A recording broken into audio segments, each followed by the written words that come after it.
Now, you, my friend, today, you are a bit worried about the green belt areas. What's concerning you?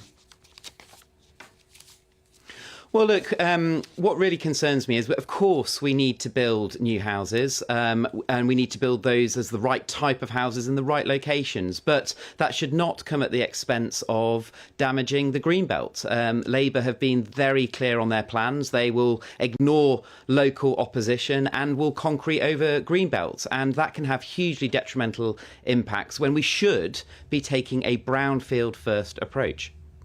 Yeah, I can understand a brownfield first approach, which is industrial land and whatever that needs to be reused. Well, what is grey field? What is a grey belt? What's that?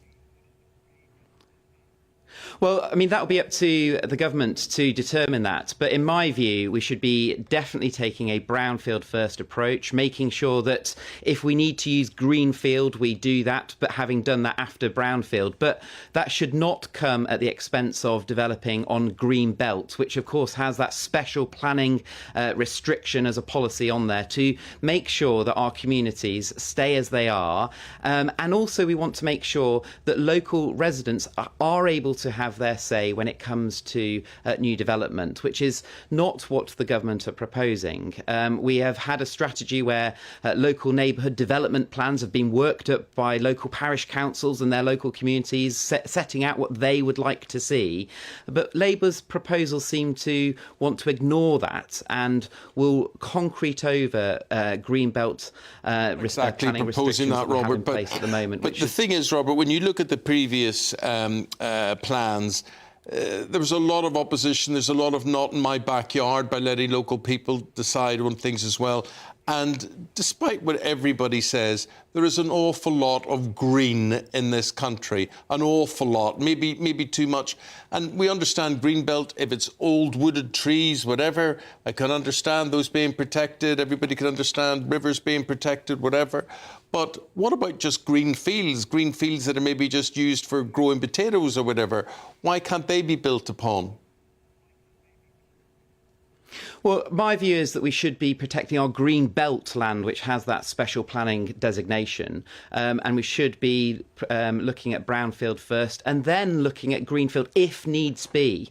But, you know, if you come to my constituency, for example, we've had planning application after planning application after planning application approved for new housing with no focus on infrastructure being improved, and those planning approvals have been on greenfield land when, in the same locations, we've had plenty of empty brownfield sites. So there really needs to be this emphasis from government to local authorities that brownfield sites should be prioritised, that developers are given the tools that they need to be able to develop those brownfield sites first, because we are aware that there are additional cost implications for developing brownfield sites first. But the government needs to try and incentivise that, which is exactly what we were trying to do as the previous administration. We were almost on target with developing 1 million homes since the 2019 general election, 2.5 million homes since over the last Conservative administration. So it can work, but we need to make sure that we are not running roughshod over what local people want to see within their own communities. I ask you about the situation in Hare Hills last night in Leeds. The streets there descended into chaos. We saw a bus that was torched, a police car pushed over, violence towards police officers there. What's your response to those scenes, considering your constituency is actually very close to the Hare Hills area?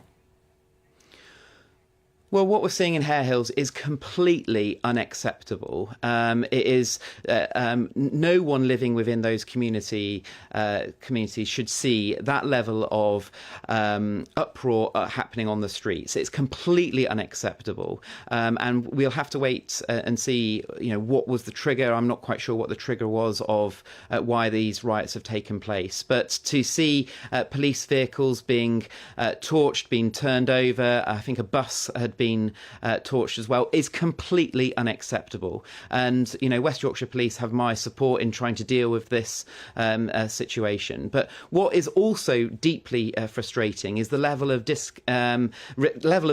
complete lack of respect by those that have been carrying out the riots, from I've seen from video footage via the media, to the police themselves. And unfortunately, this seems to be a narrative that has been developing over a number of years, where there has been complete disrespect to the law enforcers. And unfortunately, I've seen that at a much lower level in my constituency. But we have to make sure that the police have what they need, have the time now to find out what the trigger was. But what absolutely happened in Hare Hills is completely unacceptable.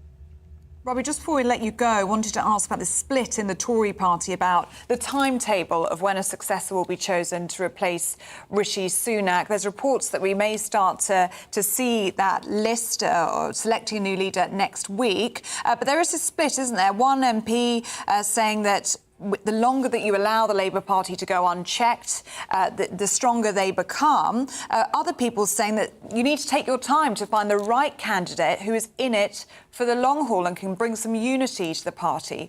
What are your thoughts on the timetable?